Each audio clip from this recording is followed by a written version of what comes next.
Hai guys, welcome to Maxis Vlog again. Kali ini saya akan menjawab pertanyaan gimana cara menghadapi penolakan dari customer atau customer yang masih ragu sama bisnis kita. Jadi ada dua ya, penolakan dan keraguan.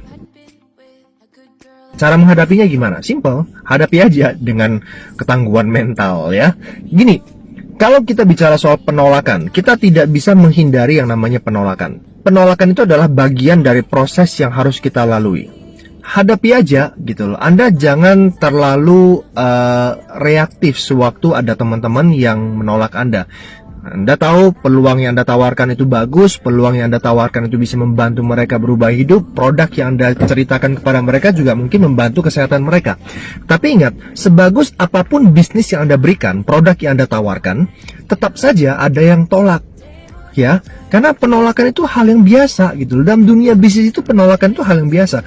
Hanya saja mungkin karena kita masih baru di bisnis ini, kita nggak merasa kok nggak bisa terima kenyataan bahwa ada sesuatu yang bagus banget tetapi selalu ada yang tolak. Anda terlalu memiliki ekspektasi yang tinggi. Kalau ini bagus semua orang harus join, seperti itu. Tidak segampang itu. Ya, dan Anda harus tahu bahwa orang yang tolak itu akan lebih banyak daripada orang yang menerima informasi Anda. Ya, itu mungkin 80-20%.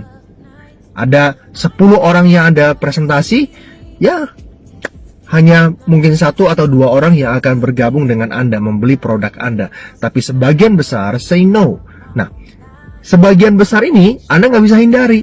Anda harus terima itu sebagai bagian dari proses yang Anda harus jalani. So, yang membuat Anda nanti nggak akan stres adalah apa? Anda harus terima ini sebagai bagian dari proses. Jadi sewaktu Anda ditolak orang, Anda hanya akan bilang, yes, saya sudah ditolak 1 orang, yes, saya sudah ditolak 2 orang, yes, saya sudah ditolak 3 orang.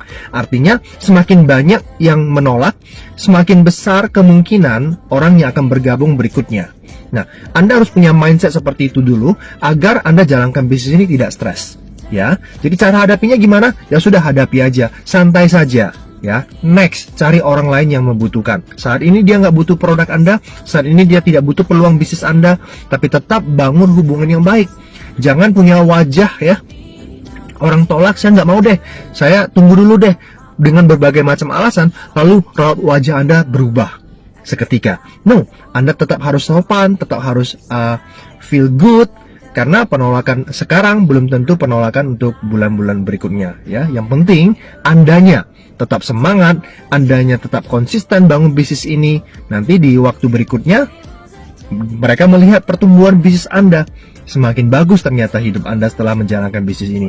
Nah, sehingga mereka akan tergerak saat mereka sedang mencari peluang beberapa bulan atau mungkin 1 tahun, 2 tahun berikutnya. Mereka akan bergabung dengan Anda. Ya, jadi hadapi saja penolakan. Penolakan itu bagian dari proses. Nah, keraguan gimana? Nah, Anda harus gali lebih dalam.